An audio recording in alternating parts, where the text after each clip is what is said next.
নমস্কার বন্ধুরা, আজ আপনাদের সাথে শেয়ার করতে চলেছি কোনো রকম ভেজাল ছাড়াই পিওর তালের পকোড়া রেসিপি। আপনারা প্রথম থেকে পুরো ভিডিওটা শেষ পর্যন্ত দেখতে থাকুন। তো দেখুন, তাল কিন্তু আমি আগে থেকে ছাড়িয়ে নিয়েছি। ওটা দেখানো হয় না, ওটা দেখাতে গেলে ভিডিওটা অনেকটাই বড় হয়ে যাবে।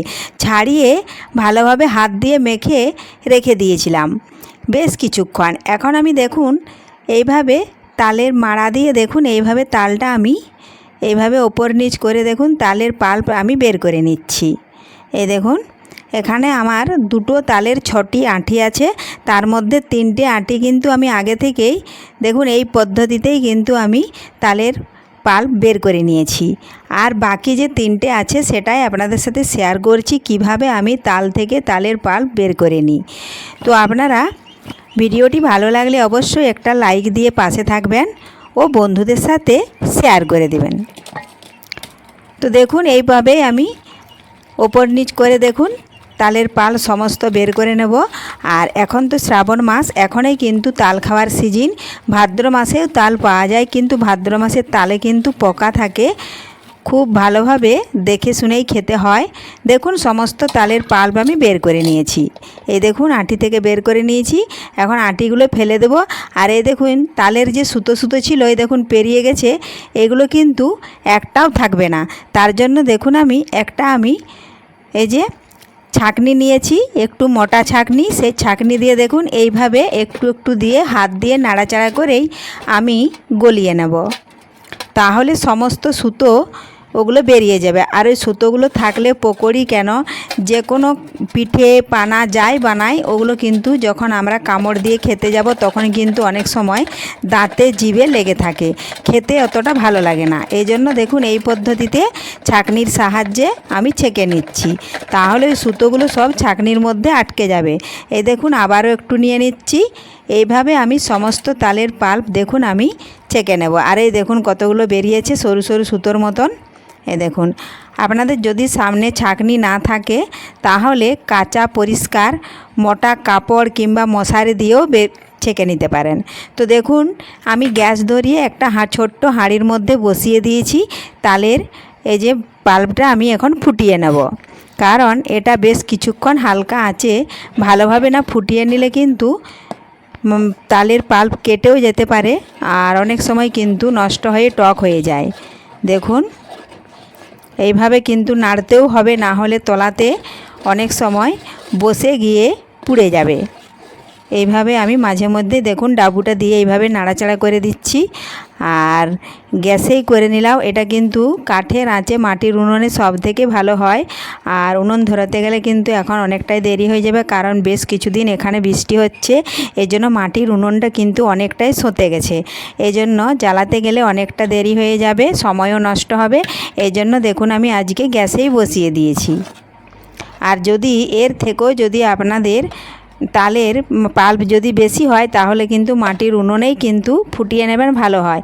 তো দেখুন আমি ফুটিয়ে নিয়েছি, দেখুন উতুলে গেছে। এই পদ্ধতিতেই দেখুন কিছুক্ষণ আমি রেখে দেবো আর এইভাবে নাড়তে থাকবো, তাহলে কিন্তু তৈরি হয়ে যাবে। তো দেখুন বন্ধুরা তৈরি হয়ে গেছে, আমি নামিয়ে ঠান্ডা করে রেখে দিয়েছি। এখন পকোড়ি বানাবো, তার জন্য দেখুন একটা আমি জামবাটি নিয়েছি। এই দেখুন জামবাটি নিয়েছি, এই বাটির মধ্যে পরিমাণ মতো আমি চালের গুঁড়ি দিয়ে দিচ্ছি। এই দেখুন পরিমাণ মতো দেব। তার আগে যদি কোনো বন্ধু আমার চ্যানেলে নতুন হয়ে থাকেন, চ্যানেলটি সাবস্ক্রাইব করে বেল আইকন হলে সেট করে দিন সবার প্রথমে আমার এই রেসিপি পেতে। তো দেখুন আমি চালের গুঁড়ি অল্প অল্প করে দিচ্ছি, একেবারে কিন্তু অনেকটা দেওয়া যাবে না। তো বন্ধুরা এখানে তাল কিনে খেতে হয়, কিন্তু আমার বাপের বাড়িতে তাল কিনে খেতে হয় না, ওখানে পড়ে থাকে গাছতলায়, কুড়িয়ে আনলেই হয়। এখন দিয়ে দেব আমি তালের মাড়ি, যে ফুটিয়ে রেখেছি পাল্প, সেটা দেখুন ঠান্ডা হয়ে গেছে, আমি দিয়ে দিচ্ছি। অল্প অল্প করে দেব আর মাখিয়ে নেব।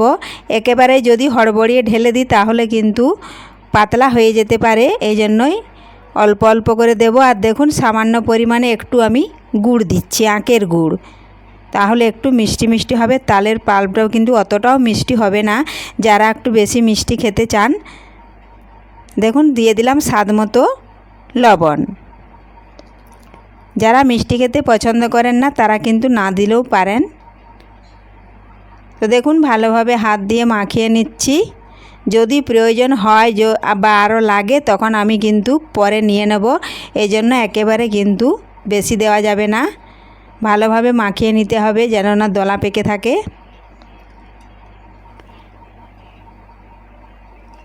আমি আজকে কিন্তু নারকেল কোড়া দিলাম না, আপনারা পারলে হয়তো নারকেল কোড়াও দিতে পারেন, তাহলে পকোড়ির স্বাদটা কিন্তু আরও ভালো হয়। আমি আজকে চালের গুঁড়ো দিয়েই কিন্তু তালের পকোড়ি বানাবো। এটাও খেতে কিন্তু খারাপ হবে না, অসাধারণ হবে। তো দেখুন হচ্ছে না মাখানো, শুকনো শুকনো, জল তো দেওয়া যাবে না একেবারেই।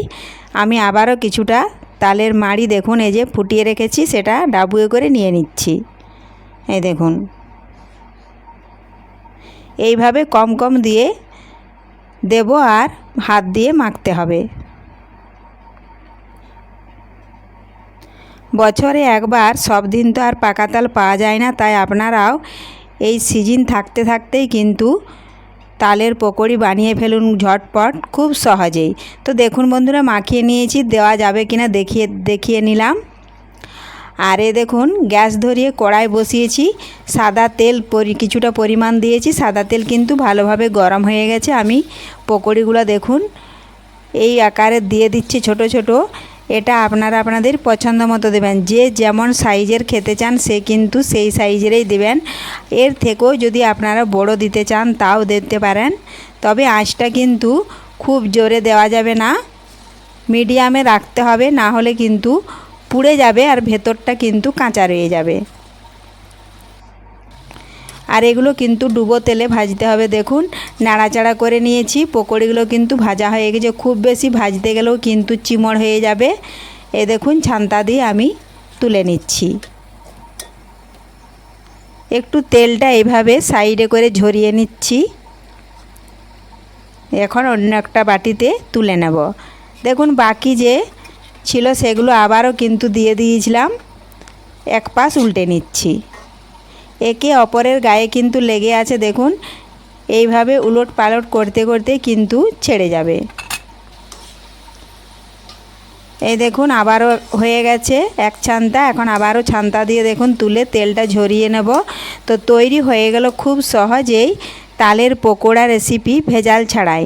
তো আজকের এই রেসিপি বন্ধুদের কেমন লেগেছে অবশ্যই কমেন্ট করতে ভুলবেন না।